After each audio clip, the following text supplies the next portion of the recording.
In 2009, someone asked me, what's the biggest challenge you face as a commissioner? And I said it was to change the culture. And from 2000 to 2008, the revenues were going just like that. Well, the first thing that we did in early 2009, and I want to give Commissioner Cadwell a lot of credit because he was the chairman, but we stopped a second $40 million courthouse. Most of you know that. And that has proven to be one of the smartest decisions that we've made. Actually, this tells the story. Yeah, we did. I'm not going to run from raising millage rates one time in 8 years, because if you look at the total record, look at 2016, this budget year, our property tax revenues are $14.8 million less than they were in 2008, and our total revenues are $36 million less. Now, how did that happen? It happened because we have eliminated 159 positions. And you know what? We're still maintaining a high level of service.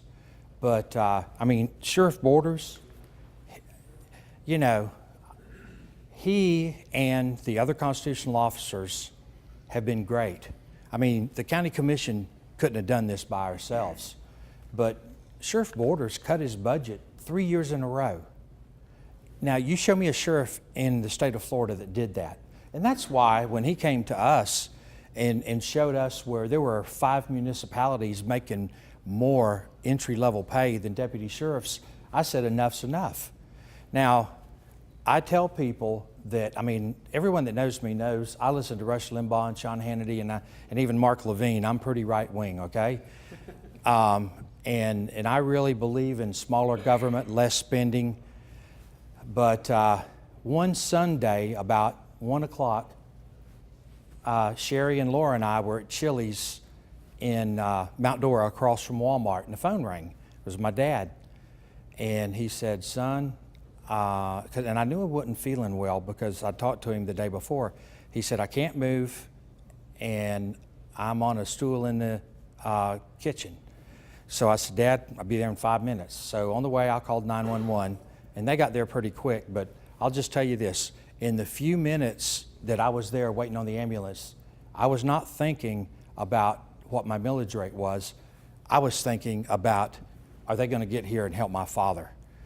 And so I want to say that Commissioner Cadwell and Commissioner Parks, when the pressure was on and a tough decision had to be made, did we act like Washington and not solve the problem?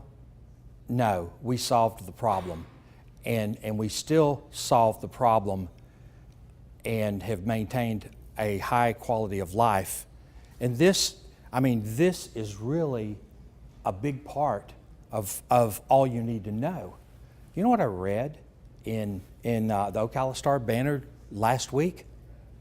They had a kid die because an ambulance broke down. Just go Google it, you'll see it. You know what? I'd rather have a handful of people who don't see the big picture mad at me than have to live with my conscience that I was more concerned about promoting myself than I was to do the right thing for you. And my dad raised me to have a backbone and to have courage. And I'll tell you something, Welton Cadwell and Sean Parks have that same backbone, because it was not an easy decision, but it was the right decision. And I say, when you can have this kind of a record, I think that speaks for itself.